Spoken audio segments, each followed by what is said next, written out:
Whenever Five Nights at Freddy's is talked about for its unique style of gameplay, everyone tends to focus on the skill side of things, having fast reaction times, being able to concentrate under pressure, quick resource management skills, and so on. But what a lot of people don't realize is that luck is actually quite a large factor to the gameplay loop of not only the original FNAF games, but also the fan games as well. And when you really start to crank the difficulty, it can be really noticeable when a game is more luck-based than skill-based. I'm looking at you, FNAF 2.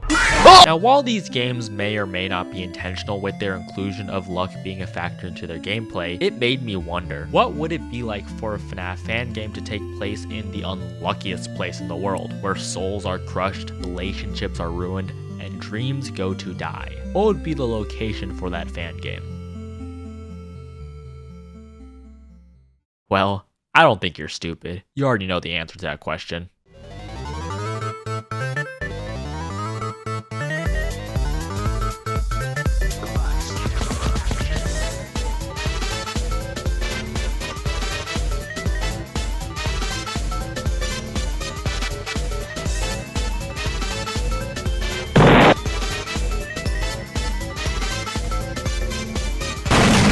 Casino Casualty is a FNAF fan game created by Glitch Lizard, which takes place in, you guessed it, a casino, which immediately caught my attention after I first saw Dako's video on the game. I mean, how the hell can you not click on a video with a title like that? Also, now that I think about it, this is the only fan game I could find that not only takes place in a casino, but has actual gambling-esque mechanics, which kind of surprised me because of how much everyone and their mom is shilling shady crypto casino sites on TikTok nowadays. You'd think someone would have done this sooner, but alas, here we have our first real FNAF fan game with gambling. But never mind it being the first. What I should be focusing on is two questions. Is it fun, and is it worth it? Because unlike most FNAF fan games, Casino Casualty is actually a paid product and costs just $5 on both itch.io and GameJolt, the Steam release coming soon. And luckily for you, my dear viewer, I had the answer to those two questions I asked on your behalf. So without further ado, this is Casino Casualty, the FNAF fan game that has you gamble for survival.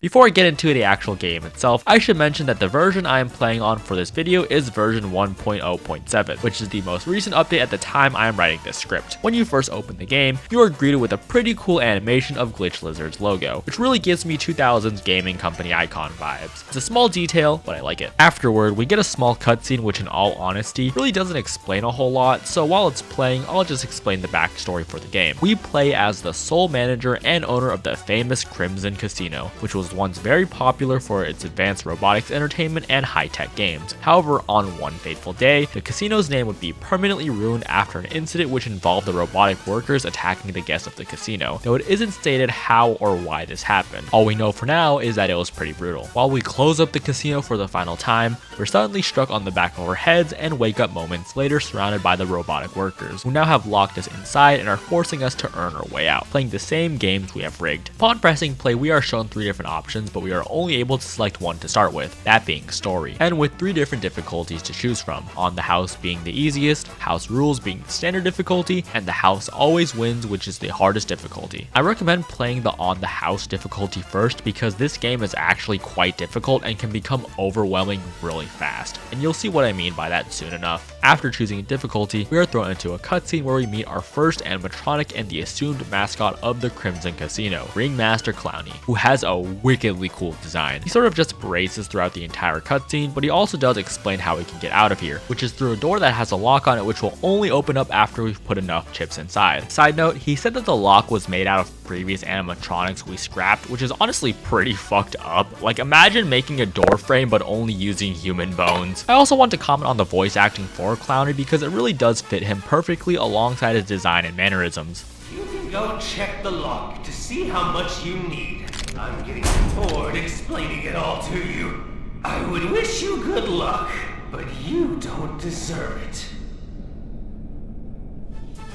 And just like that, we are thrown into the casino with a whole lot of click here signs everywhere. I think you can probably see what I meant earlier when I said that this could be overwhelming. Alright, so to explain what's going on here, at the start of the night, every single game is closed off except for Clowny's table and another section I'll get into later. However, there is the door with the lock on it that we can visit to see how many coins we need to escape. The harder the difficulty is, the more coins you need to escape, and vice versa with the easier difficulties. And it's also worth noting that this number is randomized each time. One run it could be 1300 1,500 coins you need, and the next run it could be 1,200. Another thing that's randomized between runs are these chip piles around the casino. You start off with 10 chips every time, and after collecting all of the chip piles, you'll get up to 50 depending on difficulty, getting less chips on the harder modes. There are a total of 6 games you can play in the entire casino, however there are only 3 available to you at the start of each night. I'll start off with Clowny's Corner over here since he is the ringmaster after all, and also because he is 2 of the 3 games you can currently play, being the only person with more than 1 game available to play. Starting off with Blackjack, it's just the usual card game. Gotta hit 21, and if neither of you get exactly 21, then it's the person who's closest to 21 that wins. I'm gonna assume that you guys at home at least know some of the basics of Blackjack and how to play, but some of you might be confused by the text on the table, so let me explain that. Starting off with the dealer rules, what this essentially means is that if the value of the cards is equal to 17 to 21, they will not draw any more cards. However, if the dealer's cards are equal to 16 or under, they have to draw a card, plain and simple. The next rules are simply payout rules. If you win, the payout is 1-to-1, meaning if you win normally, for every chip you bet, you win another chip, essentially doubling your money. If you get a blackjack with your dealing hand, then the payout is 3-to-2,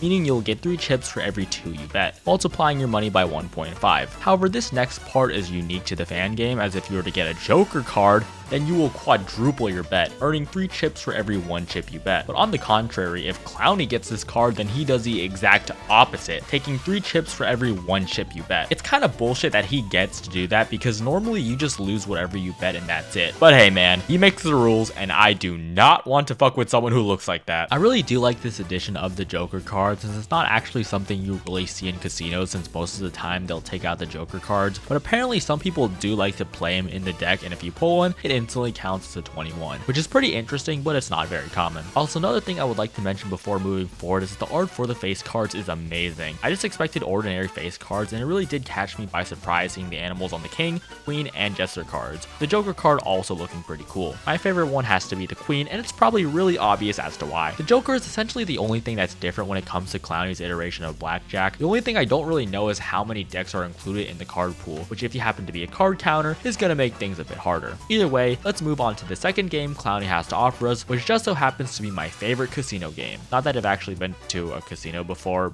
but I just really like the way this game functions a lot. With the flick of this lever on the right side, we exchange our blackjack table for a roulette table. Look at how cool that thing looks. Now, I hope you guys know how roulette works, because not only is it one of the easiest casino games out there to grasp, but also because I am not explaining all these different payouts. That would take way too long. Okay, so this iteration of roulette is American roulette, which has 2 different green slots instead of 1, or in this case, purple, and there are 38 different numbers on the wheel, 2 of them just being 0, so it goes from 1 to 36, alternating colors between red and black. Now, the most common kind of bet you can place is red or black, which is simple enough. If it lands on your color, you double your bet. Even and odd is pretty self-explanatory. You'll double your bet if you win those. And the same thing goes for low number and high number. Low number means if you land on either 1 to 18, you'll double your bet, and high number is the exact same thing for 19 to 36. You can also bet on dozens, which have a 3 times payout, ranging from 1 to 12, 13 to 24, and 25 to 36. Columns are essentially the same thing, but horizontally and with different numbers, of course. And for the final type of bet you can place, you have the straight up, which is the most chips you can win with 36 times payout. A lot of potential doubloons, but at the cost of a very low chance.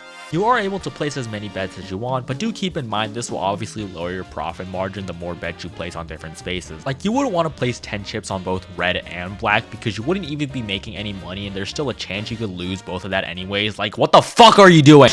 There are still other types of bets you can do in American Roulette, but the ones I just listed are the types of bets that the game lets you place. Which, being fair, I did not expect the game to provide this many options in the first place, and I'm really impressed Glitch Lizard coded all of this in, even though the people playing the game will probably not be placing many bets on roulette, if at all. Or at least, this is what I would be saying if it weren't for Clowny's main mechanic besides his 2 games, the strikes. Clowny operates on a 3-strike system with 2 ways to incur a strike. The first way involves you not playing his games for a certain period of time, which will eventually give you a strike, and he will audibly let you know when this occurs.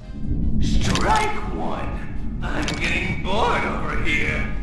The harder the difficulty, the less time you have between strikes, so it's good very once in a while to place a blackjack or roulette bet. Doesn't even have to be a lot either, just need to place 1. This is also a good time to mention that you also don't even have to fully play the games to leave the area. You can just start a blackjack hand or roulette game and then leave when it starts. The blackjack game will stay the same until you come back to take another action, and the roulette ball will roll until the outcome is decided, in which you'll make or lose your money with another audible sound cue. Keep this leave mechanic in mind because it is going to come in handy a lot later on. Also, side note, it's it's really cool that the ball is actually moving with working 3D physics in real time, which normally wouldn't be possible in most fan games since they're made in Click Team, but this one happens to be made in Unreal Engine, which will come into play with the other games as well. The second way you can earn a strike is with this super friendly looking button right here, which I'm pretty sure you can guess what it does. If you happen to lose all your chips during a blackjack or roulette bet, you'll earn a strike, but if you're on the hardest difficulty, you'll actually be killed instantly by Clowny. So I would really advise going all in unless you're feeling really ballsy. That's about everything there is to Clowny's Corner. This section is a really cool part of the casino to me because of the fact that he houses 2 games instead of 1, and it's pretty fitting that the ringmaster of the casino would have blackjack and roulette, both of which are some of the first games you think of when casinos are mentioned, at least besides the next type of game we will be moving on to now. To the right of Clowny's Corner, we have everybody's favorite kind of machine, the slot machines, baby!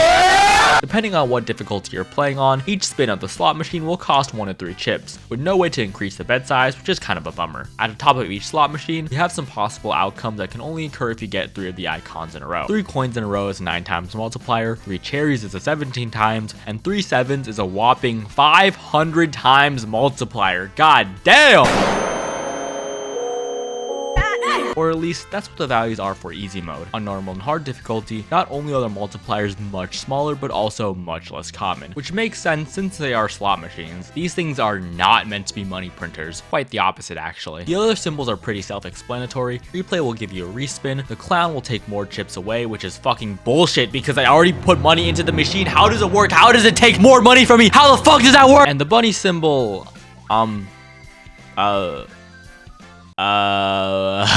okay, I'm going to assume that Mr. Lizard here really didn't see the dots being connected here, but if you're watching this, man, you should not put these 2 lightning bolts together. Just make it 1 or 3. Anyways, if you happen to get 3 bunny symbols, it'll activate the animatronic for this game, Rosetta Rabbit, who has a really cute looking design. Like, I mean, come on, look at her face, she's adorable. But what isn't adorable about her is that she's trying to kill us, so there's that. After hitting 3 rabbits in a row, she'll appear left of the slot machines and slowly start to creep towards you, in which you can get rid of her by simply pulling down this lever to administer a controlled shock, and she'll be gone just like that. If you couldn't tell that this game was inspired by Scissor Location specifically from the style and the fact that it directly lists it in the description, then this will probably get it through your head, which, like, what the fuck is this lever and shock even doing here? Why is that hallway there? What is it even supposed to be used for? Hey, answer my questions! Don't fucking transition into the next segment! Much like Clowny, if you don't play the slot machines enough for a certain time, they have a special function to pop off randomly. Wait a minute. To go off randomly and play itself, to which you have to manually press the 3 buttons. More often than not, it'll immediately give you 3 rabbits and you'll have to shock Rosetta, which I forgot to add that timing the buttons gives you no advantage whatsoever. So as soon as you spin, just press those things right away. The other outcome that can occur when the slot machine spins itself is that it gives you nothing. I have yet to come across a slot machine playing itself and actually giving me money in my runs, but it's most likely something that doesn't happen or is just insanely rare. That's everything you need to know about the 3 games that are immediately available to you off the rip. They're all pretty simple in the grand scheme of things and semi-reliable at making you some dough. However, what happens if you go broke? Now you might have thought that the second your chips hit 0, it's game over. However, that's actually not the case. After hitting 0, you'll hear some footsteps behind you, and upon returning back to the center of the casino, if you look at a certain corner, you'll see Red Rover. Unlike the last 2 animatronics, Red Rover isn't directly tied to any game at all. In fact, he actually looks to be partially dismantled, but what he does have instead is the ability to give you a loan. Each time you take a loan, you'll earn 20 chips, but the caveat to that is that he's actually a threat you want to keep at bay. If you don't go broke throughout your gameplay, Red Rover will eventually show up no matter what, but instead of taking loans from him, you have to give him chips. Albeit at the beginning, it's only around a few chips or so, and as time goes on, he'll ask for chips again and more each time. But when you take a loan from him, it'll increase the amount you have to pay him immensely. So you're really going to want to avoid taking loans from him at all unless you really need to. But do keep in mind that you should only take 2 loans at max. If you take a third one, well... Sorry, boss. Your luck's run out. There are also 2 other ways you can get killed by Red Rover, and that's if you touch his hat with the chips inside, or if you touch his axe. So like, don't do that. Duh. That's kind of all there is to Red Rover. He's not exactly the most interesting looking or functioning animatronic, but he's got some charm, goddammit. I don't think I'd actually want to be his friend though. His broke ass definitely seems like the type to always ask others to pay for shit. So now that we've covered the 3 games and Red Rover, I'll move on to the next 3 games in no particular order, because it's actually randomized when these games are introduced into the gameplay loop, which is pretty cool and adds a bit of randomness into the game that doesn't feel unfair. Although it doesn't really matter since we are in a casino after all. I kind of forgot about that. Moving on to what is probably the most unique game in the entire casino, we have Monocle Jack's Dice Game, which is what I'm just going to be calling it since it doesn't have an official name I can find. The way Monocle Jack's Dice Game works is that it's kind of a board game. Monocle Jack has a starting place in an area where he moves up spaces depending on a number he rolls on a 6-sided die, which is visible on the right side of the section. The only goal of the game is to prevent Monocle Jack from reaching the end of the path, which will result in our deaths at the hand of the animatronic of this game, who is, you know, Monocle Jack, duh! And we do this by rolling a die of our own. Now theoretically this would be a fair and square game, since both of us and Monocle Jack have an equal chance of getting either numbers through 1 and 6. However, it just so happens to be that our dice are weighted to have a higher chance of rolling lower numbers. And although it doesn't say it is anywhere, I'm also going to assume that Jack's die is weighted to have better chance of rolling higher numbers. We too, however, can improve our odds of rolling higher numbers, but for a price. There are 3 tiers of dice we can roll, each being more expensive than the last. The first die on the table is free but has the worst odds out of the rest of the dice. The second one costs 6 to 10 chips depending on difficulty, and the third costs 34 to 50 chips for a single roll. Just because you pay a premium though does not guarantee you are going to get a higher number. You could shell out those 50 clams and still get a 2 if the game really decides to hate you and wants you to know it. Monocle Jack has 30 spaces in total to travel before reaching you, and he kills you on the 31st. But there is another way you can die to him, and that's by rolling too early. You see, when Monocle Jack's dice game becomes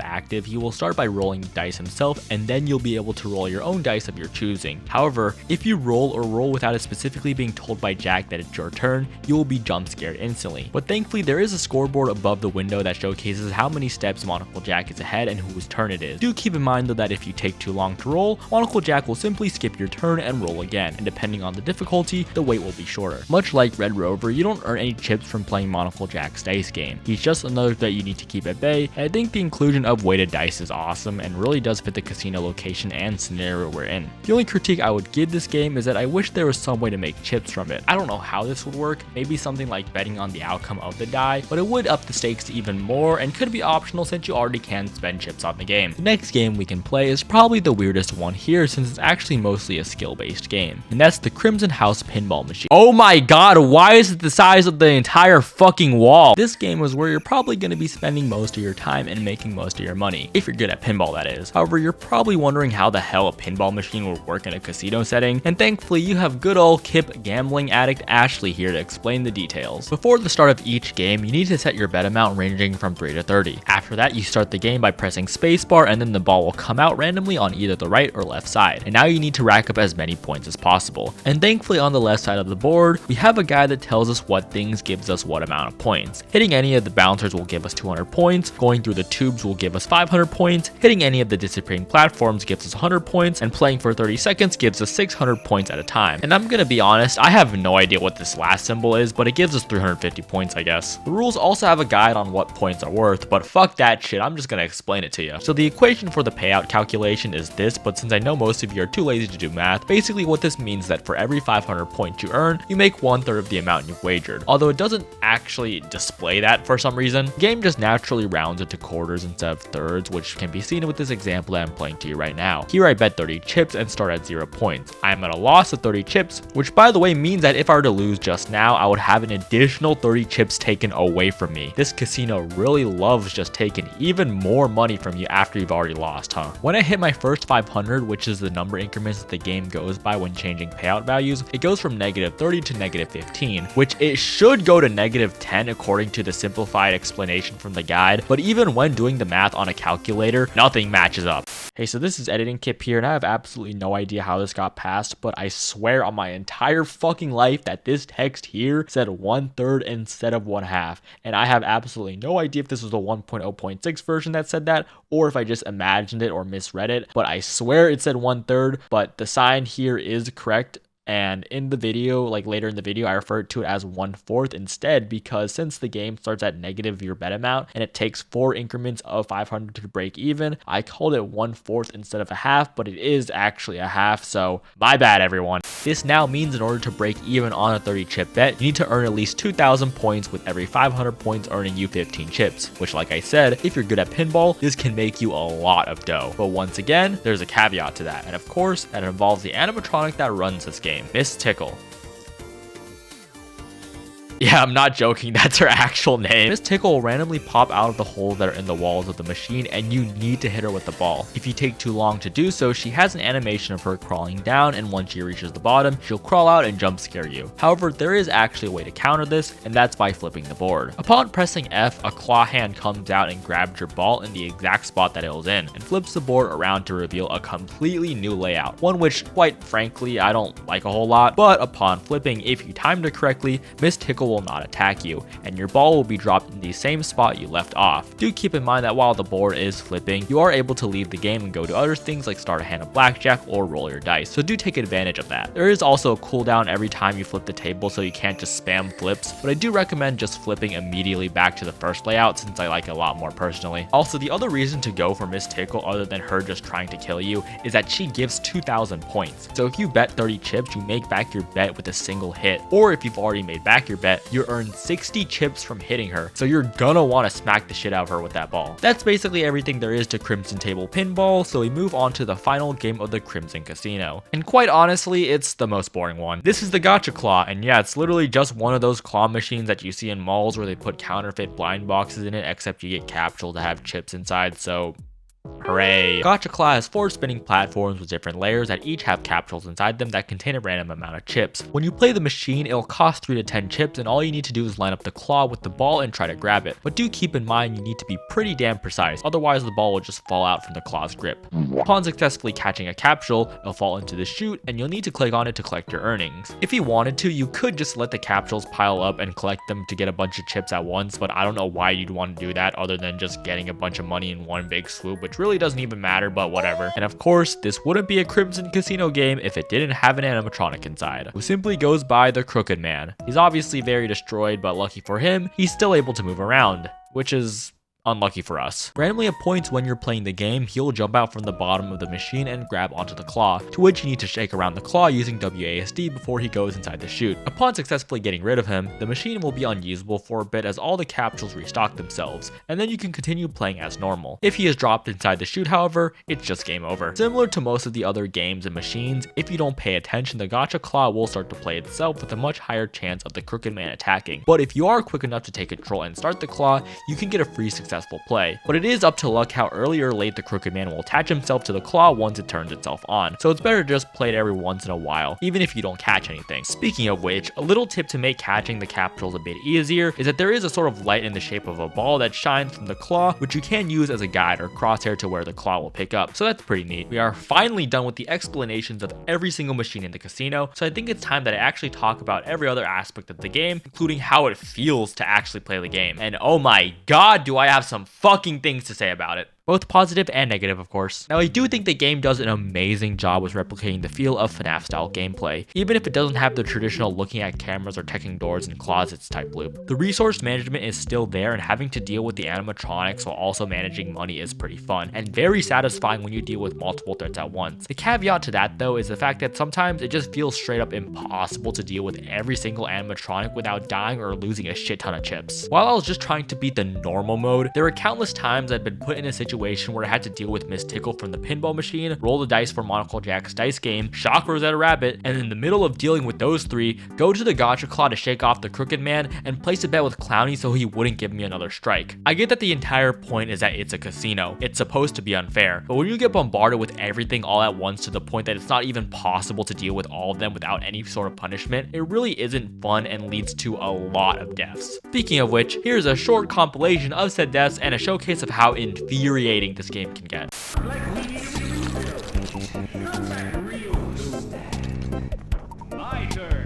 No! No! Are you kidding? Oh my!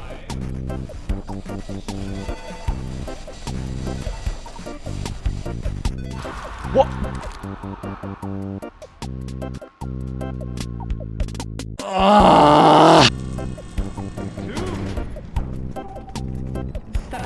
No, dude! Are you fucking kidding me?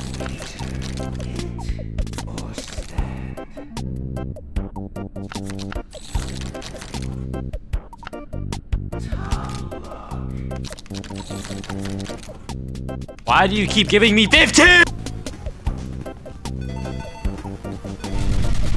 Please don't tell me that's in. Please don't tell me that's in.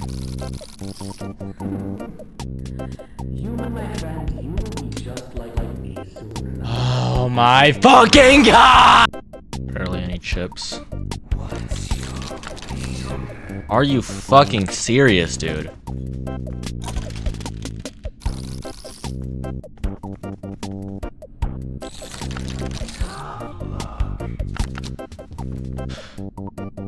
Oh!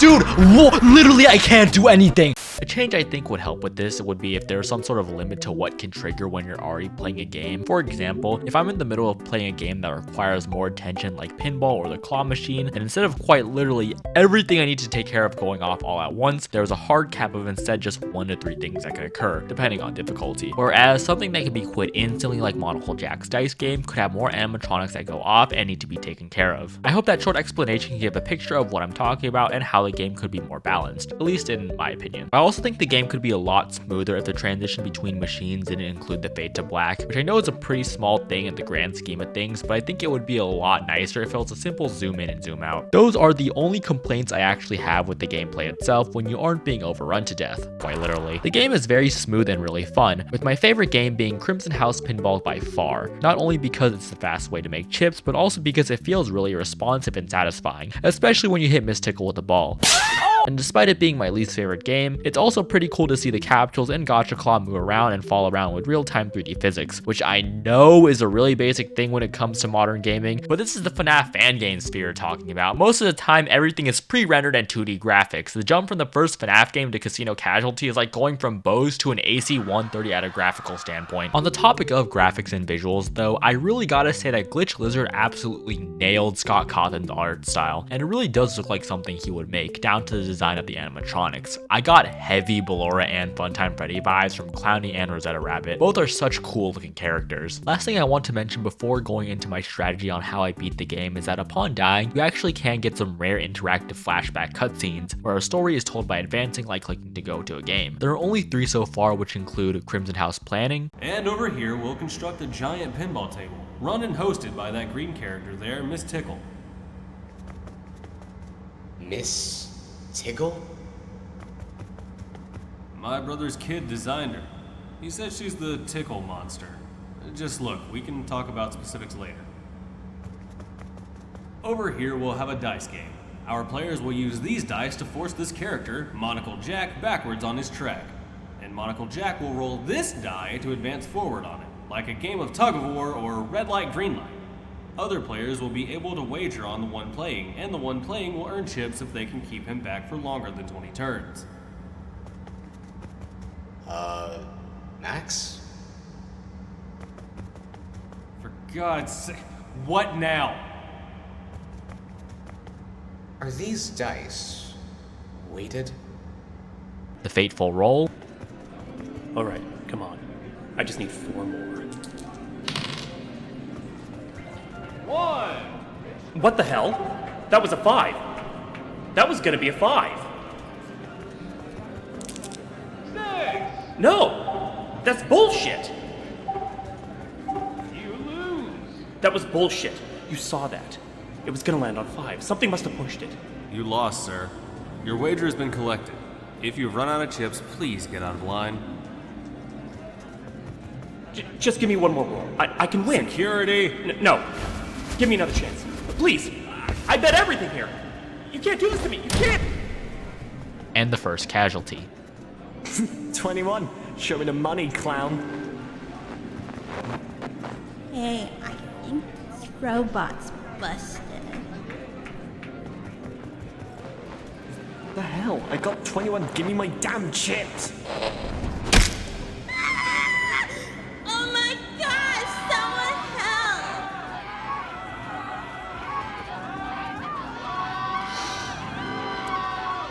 I told you this was going to happen.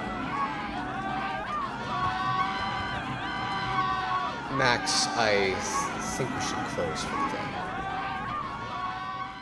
I think these are such cool additions to the game and are really an interesting way to give lore about the casino. Really not surprised that Clowny was the one that killed a patron. That motherfucker is not friendly looking at all. I also find it interesting that this is where we get our first name drop of the protagonist we play as, Max, who is very much an asshole as evident from the cutscene, and wants to con people out of their cash. I've always liked the trope of playing as unlikable characters such as Max because it's a lot more compelling and realistic. Like, of course there are people who own casinos and probably rig them in the same way Max did, and normally you would hate someone like that, but actually having to play as that person is an awesome use of conflict of interest. Okay, now that I've given you my praise and critiques of the game, it's time to finally tell you the strategy I used to beat the night. Right off the bat, before you start doing anything, you want to go around the casino and pick up the loose chips off the ground. The spots chips can be in are near the locked door, Monocle Jack's dice game, the slot machines, and occasionally near Clowny when you switch games. An additional 2 coin piles can also spawn when Crimson House Pinball is available. After collecting the chips, immediately go to Clowny and risk it all, which requires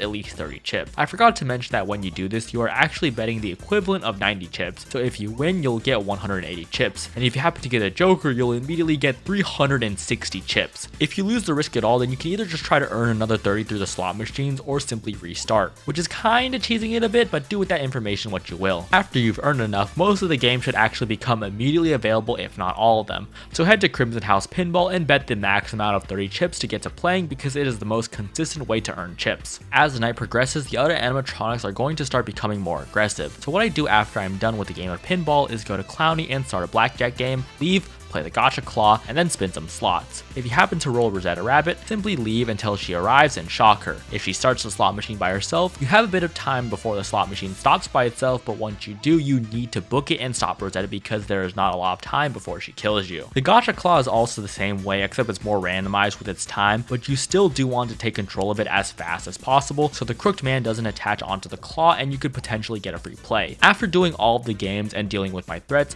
I wait to see if Red Rover asks for any chips or if it's my turn to play Monocle Jack's dice game, and as soon as I roll my dice, I go and play pinball again, and from there it's basically rinse and repeat, flopping between starting a blackjack bet and playing the previous hand to extend the time before getting a strike. If something comes up while I'm playing pinball though, I'll at least try to get 2,000 points so I make my bet back and don't lose any chips, and then deal with whatever animatronic needs my attention. And sometimes if your bounce luck is good, you can score even more points as the ball bounces by itself inside the machine. As soon as you make around 300 chips, that's when I'll start doing max bets on both blackjack and pinball. Or if you're feeling ballsy, you can start doing max blackjack bets as soon as you win the bet at the start of the match. And remember, play every single game through until the end, because you never know when you might just get the stroke of luck you needed. What's your wager, Joker?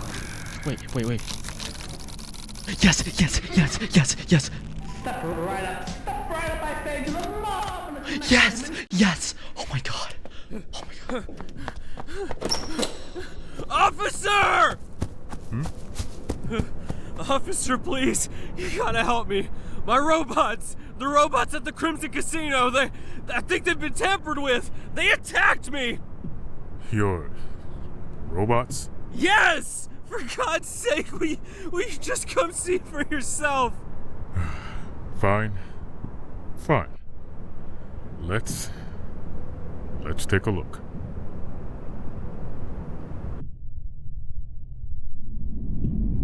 I swear, they were all here. I was attacked.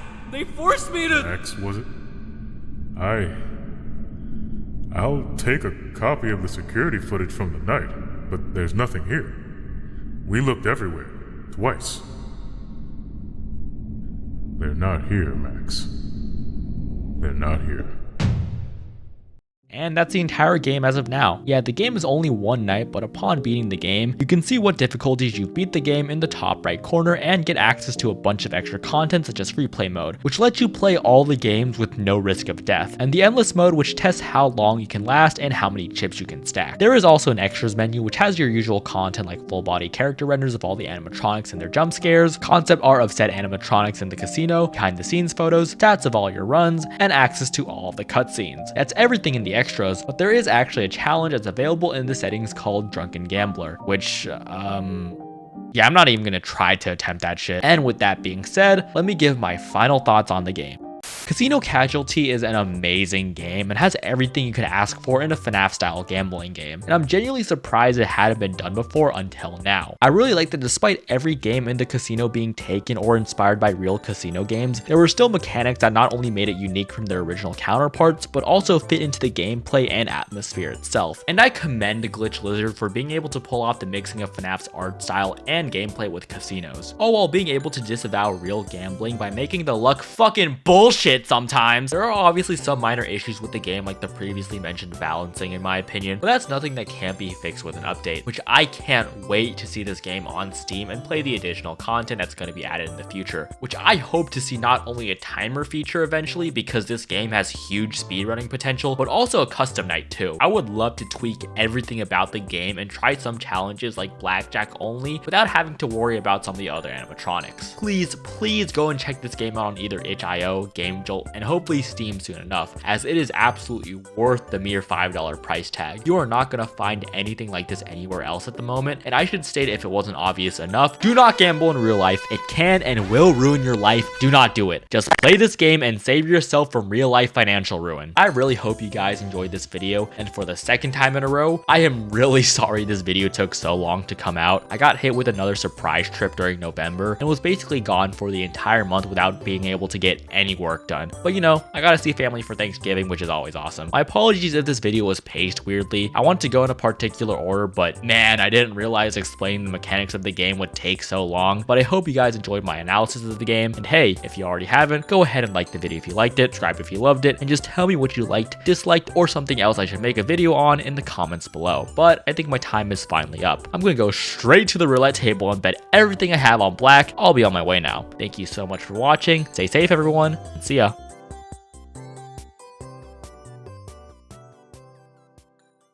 Oh my fucking god, that was my fucking Faz mortgage on my Faz house! Fuck!